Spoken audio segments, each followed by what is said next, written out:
Hey everybody, VSG Joe here, and I wanted to make a video today and explain to everybody why I decided to have weight loss surgery and maybe help you guys determine if you're ready to have weight loss surgery as well. For some of you guys who may just be researching it and haven't quite made up your mind about what you're doing. So I wanted to kind of walk you through my thought process and what I was thinking when I decided to have the surgery. And then I'll make another video coming up later that will actually tell you guys why I chose vertical sleeve gastrectomy over, lat band, dual denal switch, or just a R&Y gastric bypass. So, but yeah, wanted to put this video together for a little while and had some trouble putting together my thoughts. Like, I knew why I did it, but then to articulate that to someone else is sometimes difficult because there's really a lot of reasons why I did it. And when I started looking back at it, I noticed there were more symptoms than reasons, if that makes sense. So, but first off, I guess just starting at the beginning is why I actually wanted to lose weight. And then we'll kind of get into why I thought, weight loss surgery was the route to go. So, I've always considered myself kind of a snowflake in the weight loss community. And the reason being is that I never really cared about how big I was. I was big. I was very aware of how big I was. Before I had surgery, I was nearly 300 pounds. And so, but it never bothered me. Like, I never had an issue with confidence. I didn't think it was in my way at work.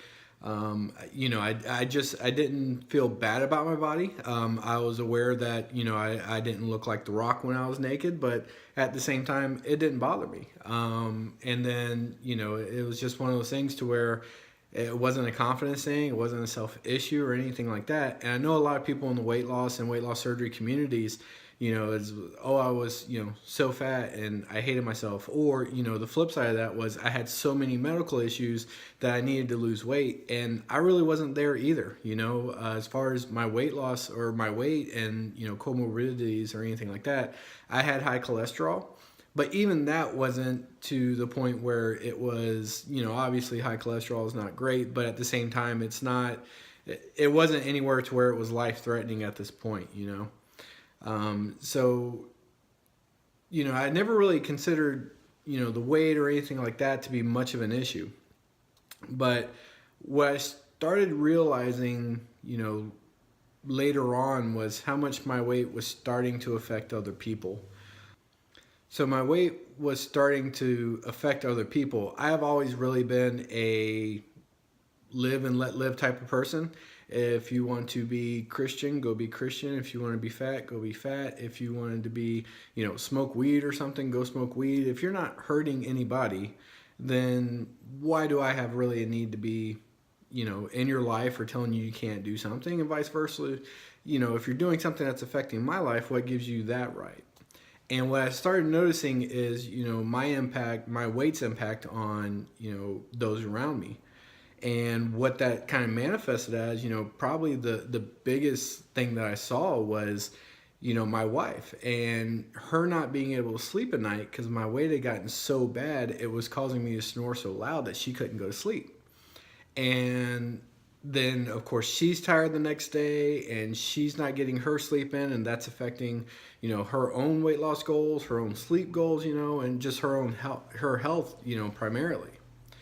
So there was that, and that was a big part. It was, kind of me violating my own way of how I live life. It was, now I'm affecting somebody else's life with the choices I am making about something. And so that kind of bothered me, and then I took a look around at other stuff in my life, and it's, we didn't go out as much or do things just because I was heavier. So, when they went to Six Flags in the summer, there were some rides I couldn't get on and it's hot and stuff like that. And I was like, well, you guys can go ahead and go. You got the free passes and I'll just go to work and, it's not a big deal. And it wasn't. They went, they enjoyed themselves. But it's one of those memories, as a family that I didn't get to participate in. And so you kind of miss out on that. And that was becoming more frequent. We would go tubing. I really wouldn't want to spend a long time there because fat people and inflatables, we don't do those. We don't do them well.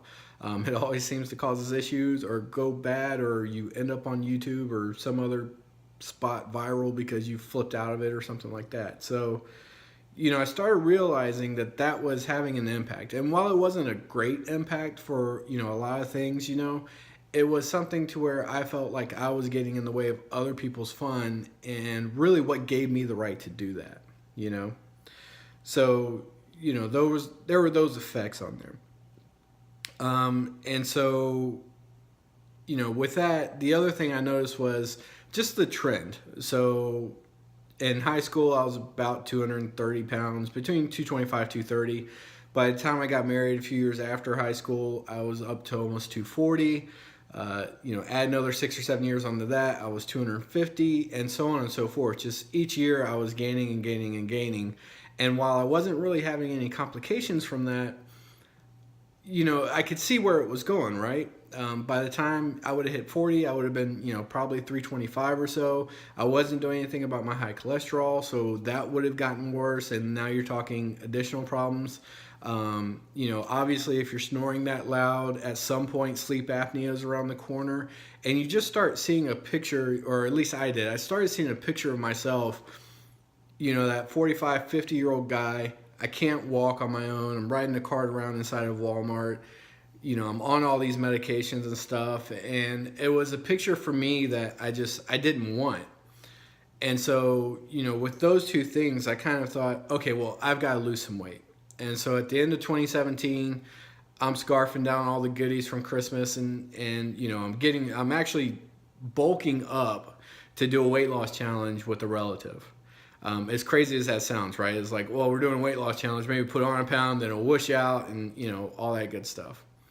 So I remember going in, we're doing this weight loss challenge and we hadn't even picked a prize, right? We just wanted to lose some weight. And so day 1 to day 14, we are on it, right? Like everyone else is. Gym's packed, we're in it, we're doing all this stuff. I'm keto AF, right? I'm just killing it. And it really got to a point where I quickly started to realize that I am the type of person to where I'm either on or I am off. And I've known this about myself for a long time. If I want to do something, I am all in and it gets done. And if I don't want to do it, it won't get done. That's how I am. It's an on and off switch. There is no in between. I don't moderate. It's either I can give you all my time and we're going to do this, or I can't and we're not going to get it done. And that's when I kind of made the decision, okay, I need to lose weight, but I don't think this diet is going to work for me.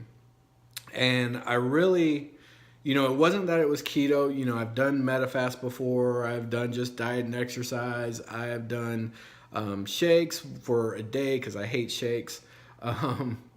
And I've done all these things to lose weight. However, it was nothing long term. I could lose 20 or 30 pounds and then I just, okay, I'm done with that. And then now the 30 pounds I lost becomes 50 pounds that I add back on. And I think we've all been through that, at some point in our lives if we're, watching weight loss surgery videos. So I came to the realization, if I'm impacting others, which I don't want to do, or I'm not able to participate, which I don't want to do, then it's time to lose weight. And, I started looking at this going, okay, how am I going to do this? Because I've been on a diet, I've been on for 2 weeks. I actually ran that for about 6 weeks. And I'm like, okay, I'm not even losing any more weight. So in 6 weeks, I lost 12 pounds. Which isn't anything to sniff at, but I had also gained 5 pounds and then lost that 5 pounds again. And I just knew that that was a cycle that, I wasn't going to be able to handle. I truly think that I was addicted to food, and I probably still am to a large degree. But it was, I really want this, and so I'm going to have a cheat night, and then cheat night turns into a cheat day, which turns into a cheat weekend, and then you're back on it Monday, but all that 3 pounds you lost last week, you've gained 5 back, and now you're back in the hole. And I knew that I wasn't going to have the mental energy to just keep investing and getting into it, and carrying on. I was going to need something that would help me long term, and really a tool.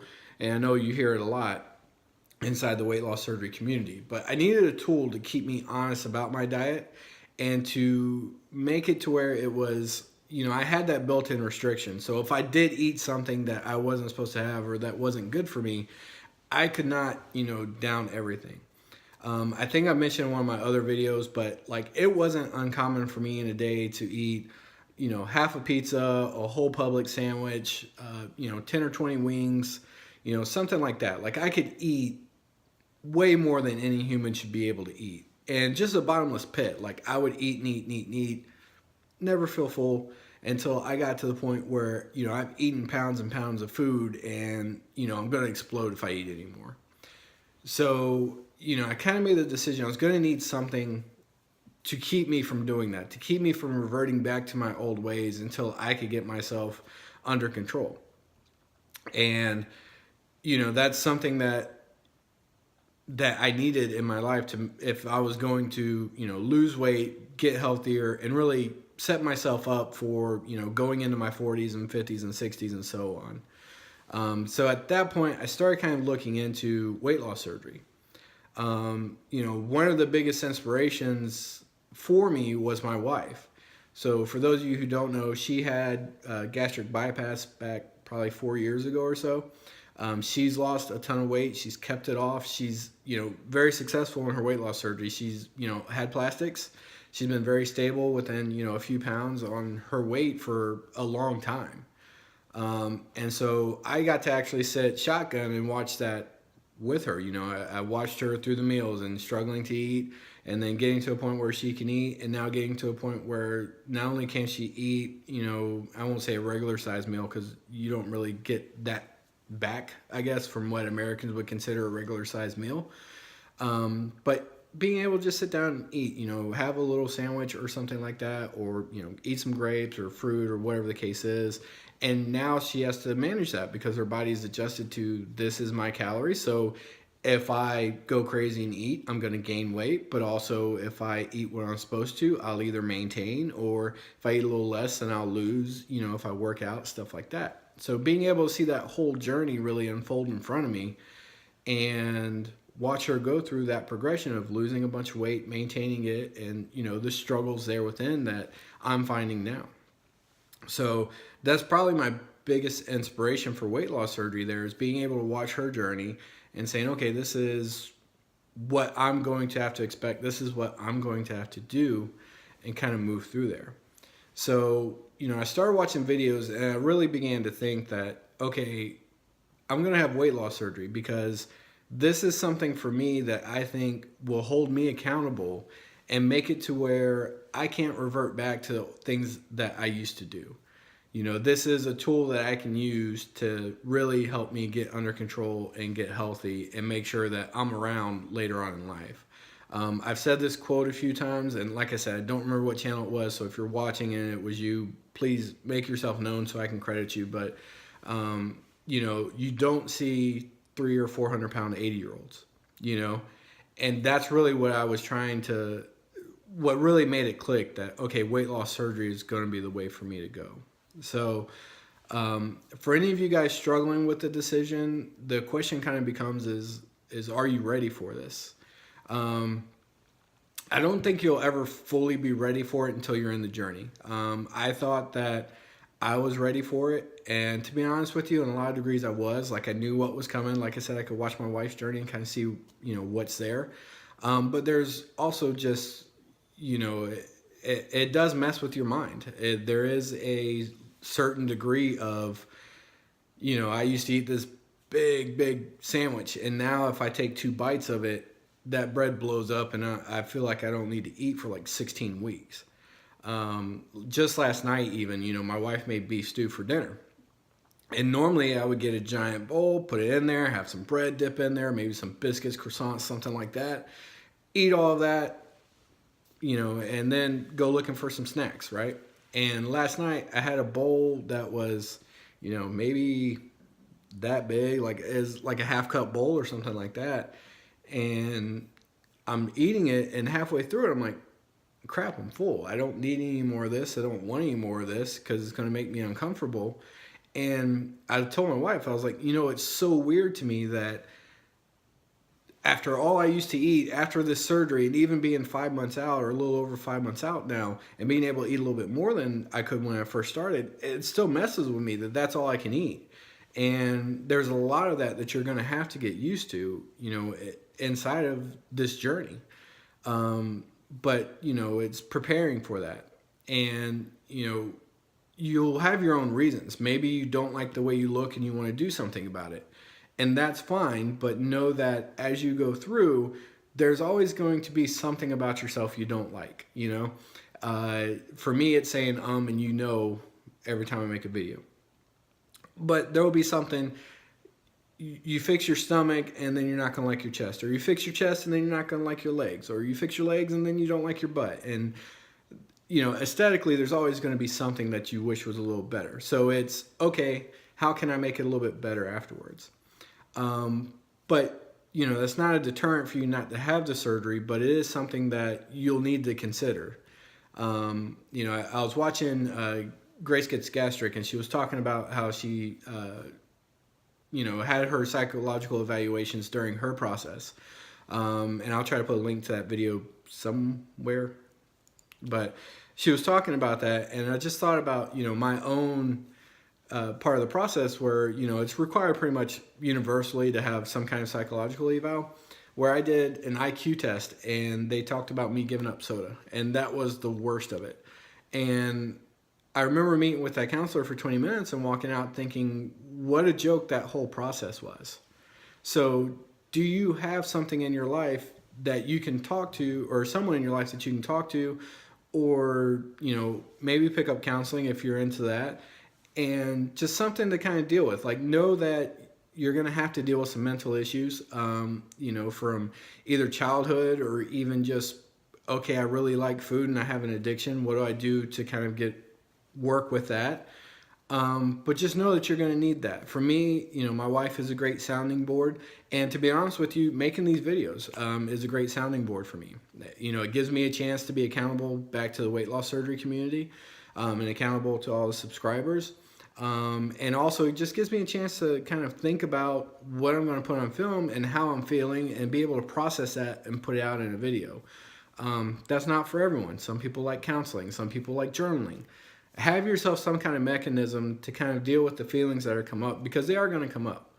I am not a guy that sits in my feelings. I'm really not. I think everything analytically, and you know, it causes me some issues sometimes, because I will say something to someone that they need to hear, not realizing that their feelings are out or in use, or whatever you do with feelings, and it will hurt their feelings from time to time. It's not that it didn't need to be said, it's just that probably could have said a little easier to them. But even with me not being in my feelings, I still, from time to time, will just look at something and go, you know, wow, that's, you know, incredible or inconceivable to me, even only just 5 months out. So have a way to deal with that. You know, and the last piece of advice I would give you is make sure you're doing it for you. I know I mentioned, you know, it was affecting my wife and, you know, some other things, and that's all great. But the reason I bring that up is because it bothered me that I was intruding on someone else's life. And, you know, that was something that I wanted to take action to make sure I wasn't doing that. So that's my reason. And your reasons may be a lot different. They can be. It could be because of your health and you want, you know, better health. It could be because of your you know, financial situations, or you know, you feel it's holding you back at work, or it could be, you know, one of a million reasons. Whatever that is to you, just make sure you focus on it and that you know what your why is. So if your why is going to be family, or if it's going to be health, or if it's going to be whatever it is, just know what that is. And it helps, you know, some people to actually write that down and know what it is. And then when you have a tough time during this process, you can look back at it and say, well, this is why I'm doing this, and this is greater than what this struggle is. So, but that's it. So I hope that helps you guys, you know, to kind of make a decision or decide if it's for you or not for you. Like I said, I will make another video maybe in a week or so that kind of goes over why I chose vertical sleeve gastrectomy over some of the other options, and probably just a brief overview of what those options were, to kind of help people see why I picked this surgery. But if this helped you, you know, like, subscribe, do all that good stuff. If you have your own reasons you'd like to share, please leave a comment below so everyone else can kind of put that in. And if you have any questions or anything, leave a comment. I'll try to answer it. If you want, my email address is in the description box below as well. And, we'll start a dialogue about it, and hopefully this helps somebody out. So that's it for me for today. I appreciate you guys watching and sticking around. I know this is probably a longer video than I tend to put out, but I thought it was important. So I'll let you guys get back to it, and I will catch you next time. Thanks, guys.